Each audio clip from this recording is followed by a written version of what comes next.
Voltamos ao Literatudo para você, com muita poesia agora. Esse é um programa que nós esperamos há muito tempo, enfim deu certo. Nós estamos aqui com nossa querida amiga, poetisa, que veio diretamente do Rio de Janeiro, chegou agora há pouco, para dar a entrevista para nós, para conceder essa entrevista especial, Carmen Cardan. Ela que vai falar de sua carreira literária e vai falar também de suas emoções através de seus versos. Muita alegria, então, nós temos você aqui no nosso estúdio. Boa tarde, Carmen. Obrigado por vir a Taubaté para nos conceder essa entrevista super especial.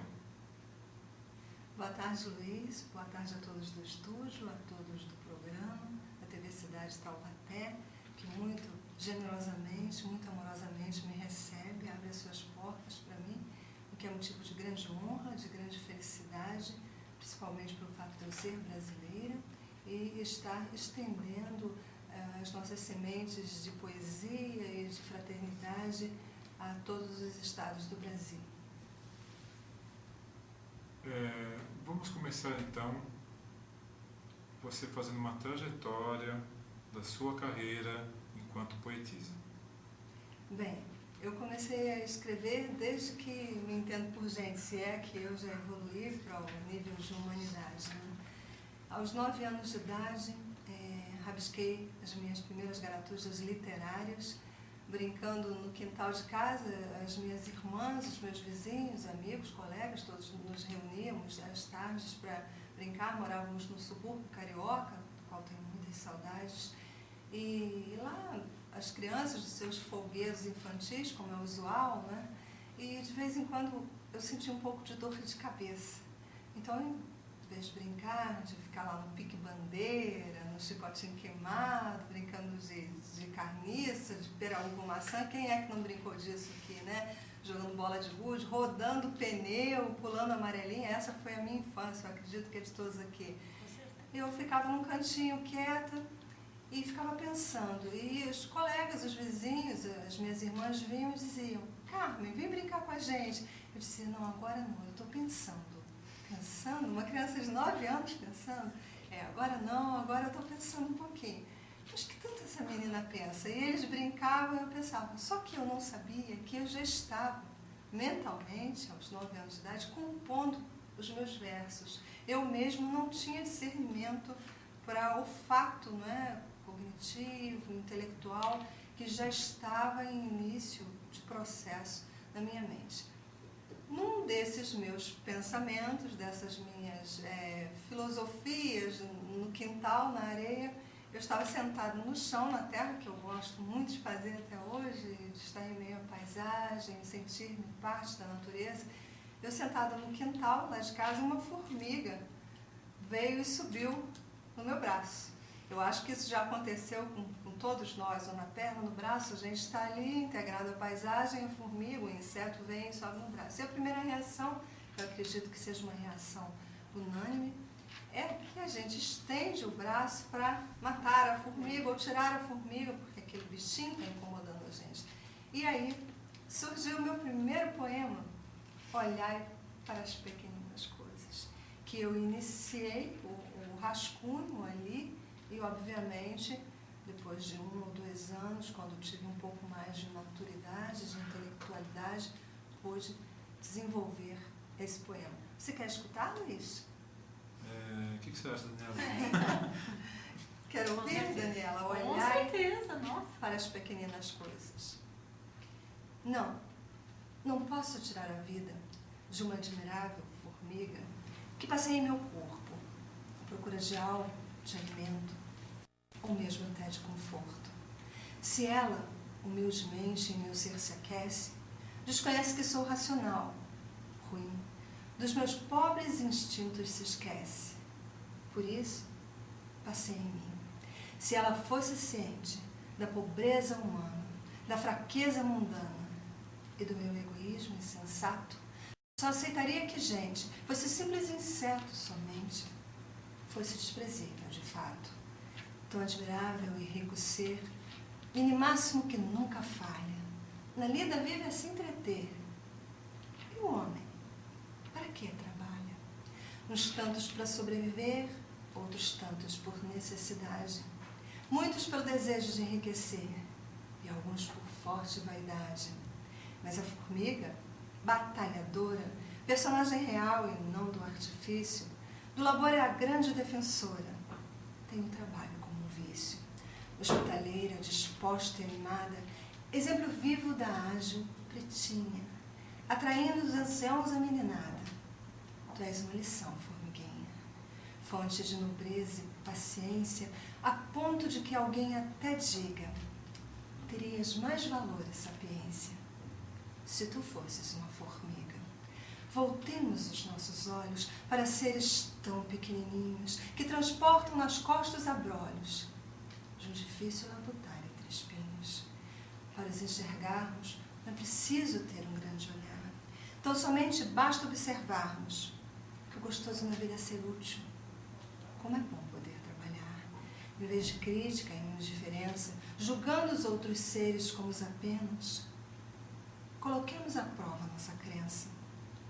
Existem mesmo coisas grandes e pequenas. Eis o paradoxo insignificado da filosofia que aos poucos mitiga. A pequena formiga é uma escola para o homem, mas o grande homem nada ensina a formiga. Bravo, parabéns. Na verdade, já vimos muito trabalho da Carmen no YouTube, né? Tem bastante vídeos com declamação, é uma declamadora exímia, uma grande poetisa também. E essa da formiga eu ainda não conhecia, realmente muito lindo. E me lembrou, se me permite, Carmen, me lembrou uma passagem da vida do Buda, né? Do Siddhartha Gautama, lá 2.500 anos atrás, que ele senta numa árvore para descansar, descansa, daí sai caminhando, que ele era um peregrino, ficava caminhando e passando, ensinando seus ensinamentos. Depois de 5 quilômetros, ele percebeu uma formiguinha em sua veste. Ele voltou os 5 quilômetros e devolveu a formiguinha no meio, ali no habitat dela. Imagino a formiguinha já teria virado pó, né? E ele andou 10 quilômetros, 5 de ida, 5 de volta, e depois mais 5, 15 quilômetros, na verdade, devido a uma... 10, na verdade, é mais, né? Devido a uma formiguinha. Imagina. Então eu fico pensando, quão pequeno nós somos para reduzir na verdade, toda a racionalidade. Uma formiga, na verdade, está nos atrapalhando. Quanto egocêntricos somos nós, seres humanos, que tudo tem que ser da nossa forma. A formiguinha estava lá na árvore, não estava invadindo a casa dele, que na verdade não é invadindo a casa. A gente que faz a casa onde era antes formigueiro, onde antes era natureza, né? Mas nem era esse o caso, ele estava descansando e olha só que atitude fantástica, maravilhosa. É só porque eu gostaria de fazer essa parte mesmo, para ilustrar um pouco mais, né? E gostaria que você falasse um pouco, melhor, declama mais uma poesia e depois você fala. Sim, declamo. Então, só aproveitando esse gancho, não é? Hoje o programa está maravilhoso, porque você está citando um grande mentor da humanidade, Siddhartha Gautama, né? O que nós popularmente chamamos de Buda. Já foi feita uma alusão a ele anteriormente e agora também. E por isso que fecho o poema dizendo: eis o paradoxo insignificado da filosofia que aos poucos mitiga. A pequena formiga, uma escola para o homem, mas o grande homem nada ensina a formiga. O que é que nós podemos ensinar a um bichinho daqueles? Nada. E lá, o primeiro gesto egoísta, em disputa por terreno, é nosso de afugentar aquele bicho, aquele animal que pertence ao habitat e tem direito à vida, à encarnação, tanto quanto nós, mas nós, por causa da nossa arrogância e vaidade, expulsamos os seres indefesos, né, com atitudes covardes e hostis, do ambiente que julgamos nosso, porque habitamos também, né? E a necessidade, também foi falado num programa de maneira bastante providencial sobre o desapego, nos entendermos como parte de um todo, de um universo que conspira, gira e dá vida e dá frutos a todas as criaturas. Tem espaço para todo mundo, e a convivência pacífica e fraterna, acredito que seja o caminho para consertarmos estado de coisas em que se encontra o planeta Terra.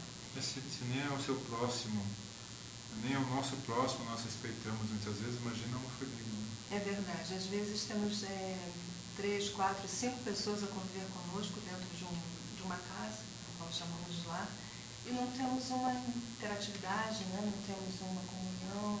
É muito comum em todas as famílias que os membros das próprias famílias criem rixas, né? E criem competições e criem gestos de egoísmo, de desamor, né? Quando efetivamente formamos famílias na Terra para que aprendamos o amor, a fraternidade, a união e ensinemos uns aos outros, porque ninguém sabe tudo e todo instante aprendemos. E isso explica as guerras em grandes proporções, porque nada mais é do que aquilo que já existe, aquele ódio, aquele rancor, aquela inveja, principalmente, na minha opinião, aquele orgulho, aquele egoísmo, as duas maiores matrizes de todos os erros humanos, né, que estão ali dentro do ser humano, vivendo em família, em comunidade, em grande escala, países que guerream contra o outro. Né. Na verdade, tudo isso é explicado. Assim como o político que rouba, que é corrupto, muitas vezes aqui no nosso dia a dia, os seres humanos em geral tiram proveitinho de uma coisa aqui, uma coisinha pequena ali. Quando ele tem, então, um Estado, um país em suas mãos, eles fazem muito mais ainda. Então, na verdade, tudo que existe em grande proporção começa nos pequeninos detalhes dentro do ser humano. Pelo menos é o nosso entendimento. E chama a atenção daqueles que se julgam inferiorizados, ou economicamente falando, ou espiritualmente falando, ou socialmente falando. Não, o mundo é lugar para todos. Que seríamos de nós se o nosso ajudante das ruas, o gari, não coletasse o lixo todos os dias? Isso cresceria numa situação incontrolável e as epidemias retornariam, morreríamos, simplesmente porque o nosso irmão gari, que tem um papel relevante, não recolheu o lixo que nós colocamos no meio ambiente. Inclusive, essa frase sua, no mundo é lugar para todos, eu vou completá-la com Chaplin, né? O Chaplin fala essa frase, mas ele fala: por que odiar e desprezar uns aos outros? No mundo há lugar para todos. Isso está no discurso, no final do maravilhoso filme feito em 1942, O Grande Ditador, onde ele faz dois papéis. Na verdade, o Chaplin ele faz o ator principal, ele faz 2 papéis ali no livro, no filme. Ele é o diretor, ele é o produtor, ele é trilha sonora, ele faz montagem, ele faz fotografia, ou seja, ele faz tudo praticamente. E lá ele, na hora do grande discurso, onde se trocam os papéis, o grande ditador com aquele judeu que estava sendo perseguido, o judeu vai fazer o discurso no lugar dele e fala, dentre outras palavras maravilhosas, ele fala isso. Charles Chaplin, realmente maravilhoso. Um dos grandes gênios da humanidade. Eu não diria da época dele, mas da atualidade. Você falou do Gari também, é algo que eu gosto sempre de citar, né? Assim, até em meio ao movimento neocultural que nós idealizamos, né? A Lutz, grande parceira nossa nesse movimento neocultural. Tirem-se todos os coletores de lixo do mundo. Não há médico com sua... Não é todos os médicos, eu digo alguns médicos, então não se ofendam. Não há médico, aqueles que têm a sua arrogância própria, que vai conseguir conter todas as epidemias por falta dos garis, por falta dos coletores de lixo. Não existe como. Tira isso para você ver que a sociedade é uma grande engrenagem, onde tirou uma pecinha, vai fazer muita diferença. Então, a arrogância, a prepotência de muitos grandes políticos e muitos grandes líderes vai por água abaixo. Tira aí, por exemplo, o pedreiro. Onde vai morar o governador do estado? Onde vai morar o bispo das igrejas aí multimilenárias? Onde vai morar o cardeal primaz do Brasil? Tira o agricultor. O general vai comer o quê? O presidente da República, atual presidente da República, vai comer o quê se tira o agricultor? Ou seja, são peças da engrenagem social, todas elas muito importantes para que tudo dê certo. Desculpa fazer essa parte, Carmen. Mas é necessário, né, como adendo a esse programa que está correndo, uma vertente bastante filosófica, o que é muito agradável, né, porque todos nós temos o nosso lugar, nossa relevância socialmente falando, e até aqueles que se julgam mais importantes não são tão mais importantes quanto qualquer daqueles que se julgam mais humilde criatura. Posso fazer uma pergunta? Pois não? A pergunta pergunta é, quero que você declame agora. Estou querendo ouvir sua poesia. Então, eu estava lá numa dessas brincadeiras vespertinas, mais uma vez. Vamos brincar, Carmen. Não, já estou brincando. Estou brincando com as palavras. Eu realmente, houve uma fase da minha vida, na adolescência, que eu via literalmente um balé de palavras. Eu tenho 8 livros escritos, dos quais 2 publicados. Estou construindo um romance que vai exceder as 600 páginas. Um livro, Os 100 Melhores Contos. Eu estou fazendo uma compilação, uma coletânea dos próprios contos que já tenho. E pretendo ainda esse ano editar o meu 3º livro de poesia. E brincava com as palavras, e um dos livros eu intitulei à época Balé das Palavras, porque literalmente eu via as palavras dançando, uma sinfonia harmônica, o vento e a chuva, e os raios de sol, e as palavras se mesclavam numa orquestra infinita de cor, de perfume, de beleza. E de repente eu ouço uma discussão na casa de vizinhos. Os vizinhos começaram a discutir, obviamente que eu não me lembro o motivo da discussão, e naturalmente deveria ser um motivo fútil. Normalmente só discutimos por motivos fúteis, né? E que poderiam simplesmente serem resolvidos com gestos de docilidade, com afago, com silêncio, o calar-se. Às vezes falamos demais, não é? E essa construção desse poema, um soneto, eu nem sabia o que era soneto, mas fazia sonetos perfeitos e já metrificados. Eu nunca aprendi métrica na minha vida, e um dia eu tive a audácia de apresentar os meus toscos versos à minha professora de língua portuguesa e literatura, e ela me perguntou de onde você copiou, de que livro você copiou. E eu disse, não copiei de livro nenhum. Ela, mas estão metrificados? Parece Olavo Bilac, parece Fernando Pessoa. Eu falei, quem são? Ela, então você tem que ler. E eu não lia. E comecei a conhecer esses autores. E num desses dias eu estava arrematando, fechando um poema onde um casal vizinho começou a discutir, e eu me senti muito ofendida, muito ofendida. Que discussão torpe era aquela que eu usava desviar minha atenção, quebrar aquela construção de palavras. E parei de fazer aquele poema, até hoje não completei, não é? Muitos anos se passaram, algumas dezenas de anos se passaram, não completei o poema da época, mas surgiu um poema assim, em preto e branco. Eu aposto nas emoções praticadas da ternura, ela atravessa fronteiras. Amo o sabor das coisas delicadas, amo o valor das coisas verdadeiras. Em cada muito do pouco que faço, em cada tudo do nada que sinto, a surpresa de viver trai o meu traço. Dizendo a verdade, eu minto. No rubor da minha face me afugento, às vezes tensionada e setanto, o carmim dos meus lábios é sedento, a maquiagem dos meus olhos é o pranto. Não faço planos, desconheço que a promessa. Nada tenho, nada sou, nada sei, nada peço, tudo quero, tenho pressa. O artifício do amor é minha lei. Parabéns, muito belo poema. E pode declamar mais uma já? Sem comentários, posso. Aos 16 anos, me apaixonei. Pela primeira vez, me apaixonei por um menino do meu grupo escolar. Obviamente que o menino nunca soube dessa minha paixão. Acho que até hoje ele não sabe.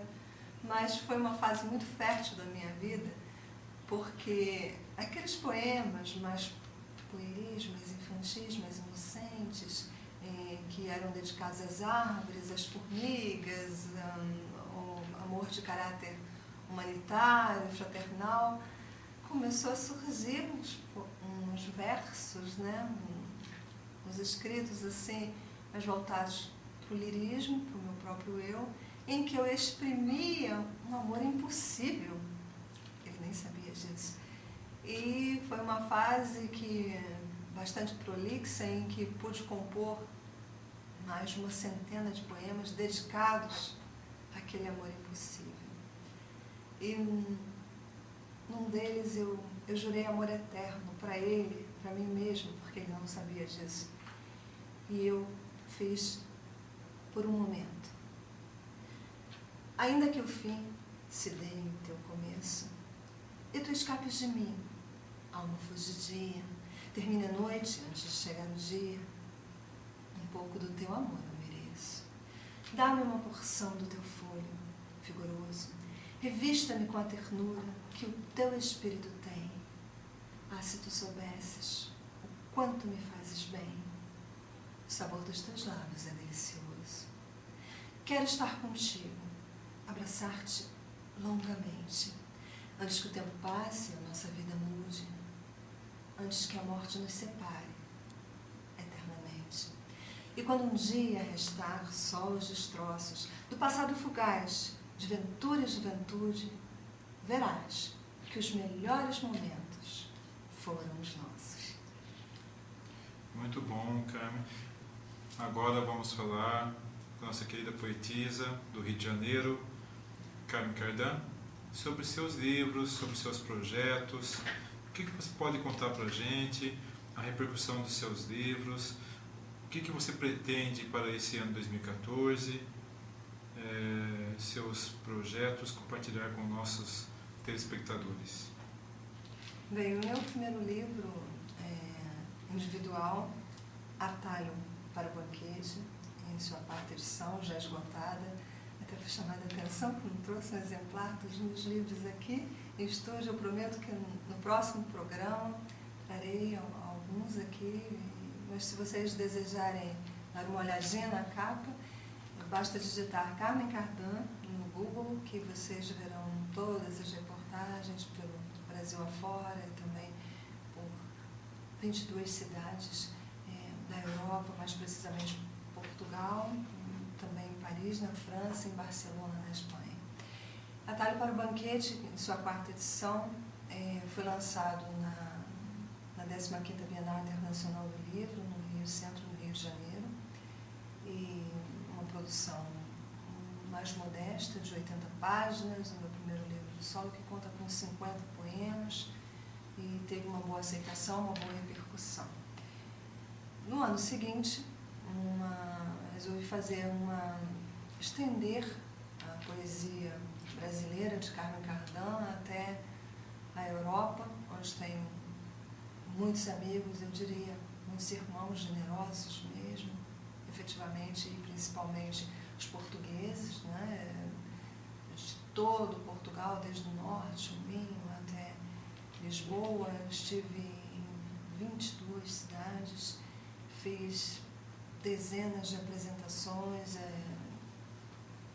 Na primeira visita eu fui convidada a Portugal pela Universidade de Vila Real, em Trás-os-Montes, para fazer uma sessão de poemas lá eles falam sessão de poesia, no 15º Congresso Internacional de Linguística e Literatura da Universidade de Trás-os-Montes, em Vila Real.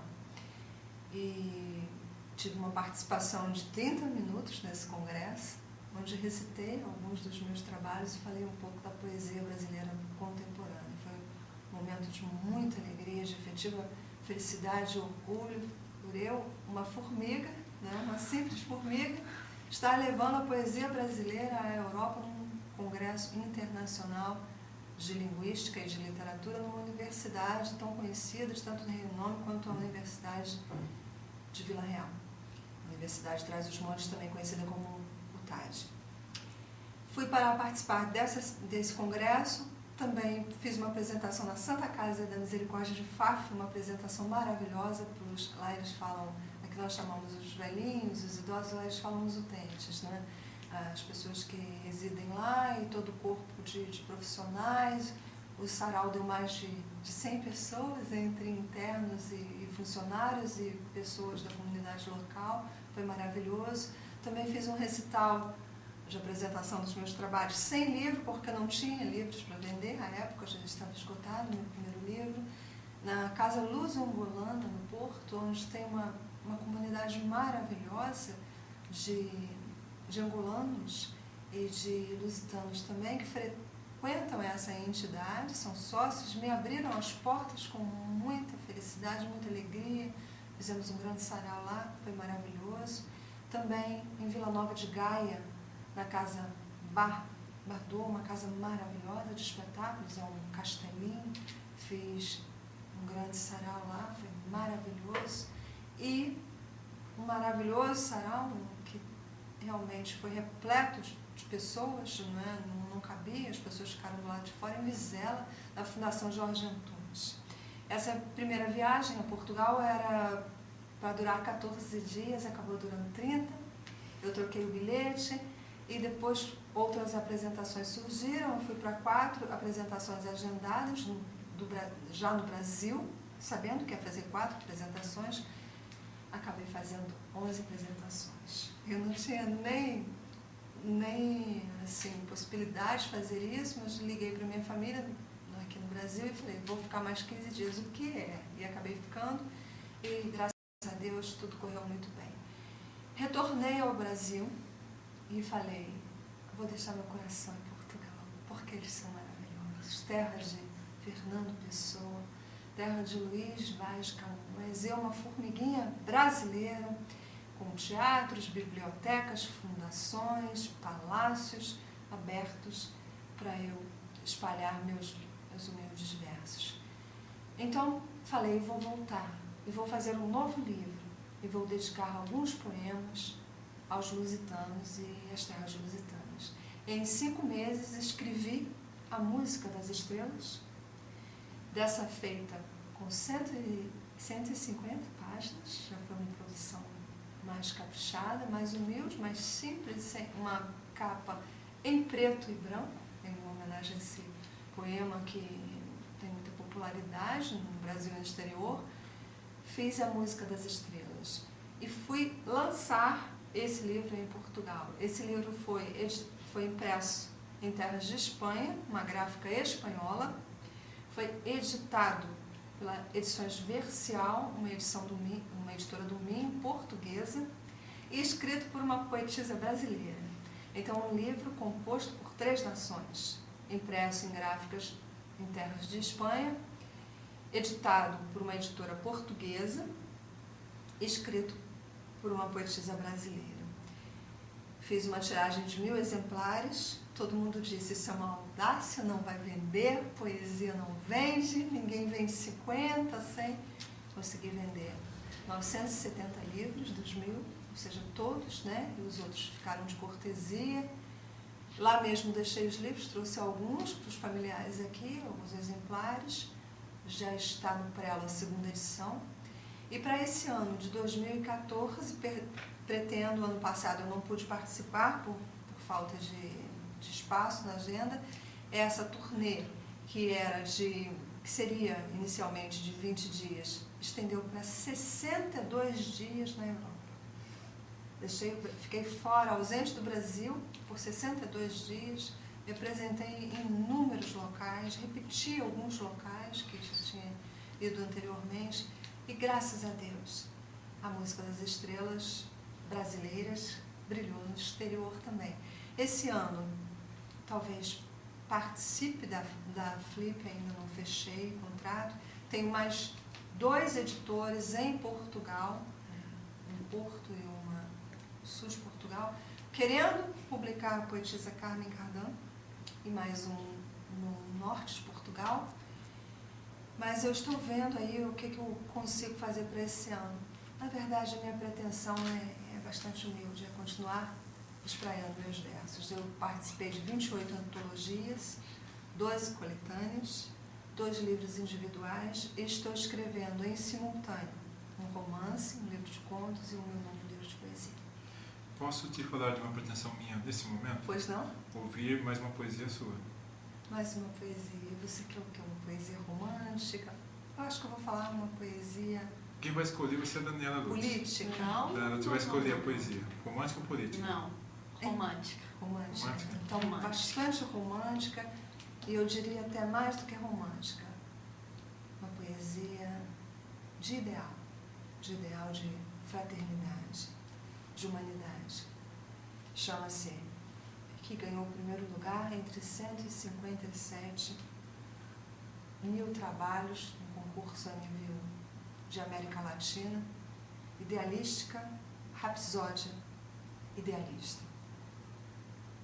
Quisera eu retratar, em argumentos frementes, os intrépidos suspiros que assediam minha alma, loquazes são os desejos, vultosas são as torrentes, mas a atuação se acalma.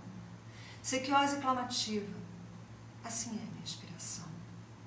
Falo uma língua estranha, os insensíveis não a podem entender.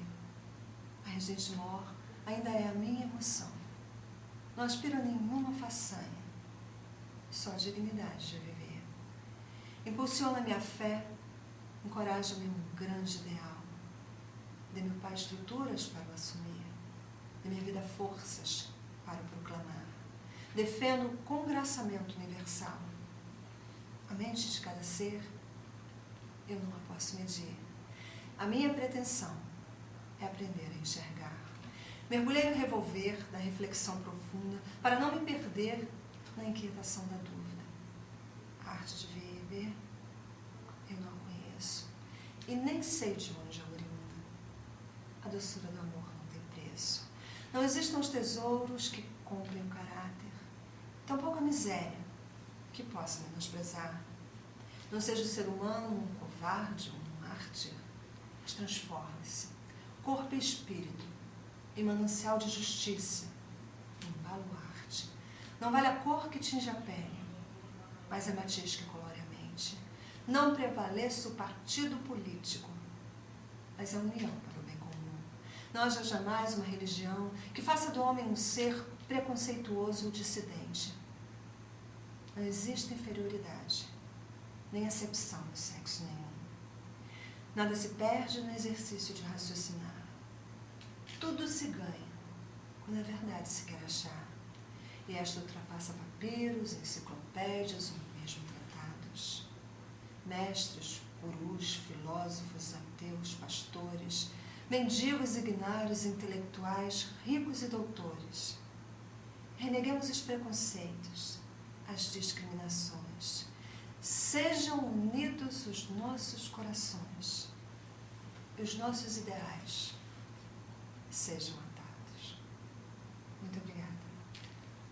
Obrigado, dizemos nós, Daniela. Esse belíssimo poema. Parabéns, Carmen. Nós estamos já com um tempo um pouco... Ainda faltam uns minutos para terminarmos, só que além do nosso programa estar já se encerrando, nossa querida poetisa vai voltar para a Cidade Maravilhosa logo, logo. E gostaria que você falasse algum assunto que você acha fundamental, seja sobre sua carreira, seja sobre a sua poética, seja sobre algum assunto qualquer que você queira agora nesse momento, para a gente poder já estar encerrando o programa e você terminar com um poema, com certeza. Não pode deixar de declamar mais um. O poema é aqui, ele se chama Jardim, e conclamo as pessoas de todos os credos, de todos os partidos, de todas as religiões, de todas as raças, as cores. Eu acho que nós temos somente a raça humana, no meu entendimento. Conclamo a todos nós, irmãos do planeta Terra, filhos do universo, a congraçarmos, como eu disse no poema, os nossos ideais no propósito da fraternidade. Não somente doar aquilo que nos sobra nos armários, não somente distribuir pequenos bocados de coisas materiais, mas substancialmente, efetivamente, distribuirmos ternura. Eu falo muito na minha página no Facebook que distribuir esperança não dói. Semear amor e fraternidade custa nada. Somos criaturas do universo, e se não estendermos as mãos uns aos outros, nos ajudarmos aos outros, respeitando os elementos do universo, como a água que esbanjamos tanto, não é? Como os bens naturais, os recursos naturais, respeitando as árvores e os animais como seres que têm o mesmo direito à vida, à encarnação e à existência como nós, não teremos um um presente, eu não digo nem um futuro, nada feliz nem promissor. Então eu conclamo a todos que plantem um jardim. Dá-me um pedacinho de terra que eu semearei umas flores. Empresta-me os teus braços, que em amplexos multicores, das dores de versos infelizes, girassóis brotarão das cicatrizes. Orquídeas serão os abraços, doçura de meu colibris. Celebra no refúgio secreto do teu peito a doce inspiração que exala do anis. Pensamentos de um senhor jacarandá. Então espalharei flores no instante feliz, de quem só deseja ver brotada a raiz da poesia plantada, castas emoções. Dá-me um pedacinho de terra, à sombra de um cajueiro.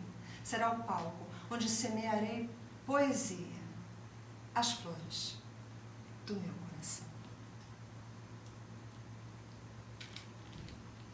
Sem palavras, também algo muito importante, que ela estará novamente aqui conosco. Daniela ainda não está sabendo, mas ela fará também uma participação na nossa reunião do Clube dos 21. Ainda não definimos o mês, mas ela fará um recital conosco no Clube dos 21 para maravilhar a todos em nossa reunião. Muito obrigado, Carmen, pela presença aqui no Literatudo, aqui na nossa cidade de Taubaté. Você veio de forma relâmpago, a próxima você vai vir para ficar um pouco mais tempo.